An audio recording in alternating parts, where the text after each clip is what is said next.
La foto di oggi ritrae Giuseppe Meazza, il più grande calciatore italiano di sempre, 2 volte campione del mondo nel 1934 e 38 e milanese puro sangue. Così Gianni Brera descrive l'infanzia di Pépin, rimasto orfano di padre, caduto in guerra nel 1917. Era nato nel 1910 a Porta Vittoria, non so in quale via. Sua madre aveva nome Ersilia e veniva da Mediglia, nella Bassa di Lodi. Faceva la verduratta, che era allora povero mestiere. Porta Vittoria non finiva già al monumento delle 5 giornate, proseguiva per la campagna ricca di fossi e di fontanili. Quando si preparava il cantiere per una casa nuova, si faceva sgombro uno spiazzo e in quello giocavano a Folber i fiuletti della zona. Pepin, ragazzetto, era gracile e denutrito. Aveva le spallucce cadenti e le ginocchia vaccine.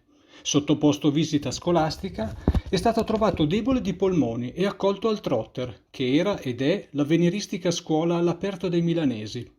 Quando lo presero all'Inter, si invitarono i soci a ospitarlo il più frequentemente possibile per la bistecca, della quale in casa non aveva abbondanza.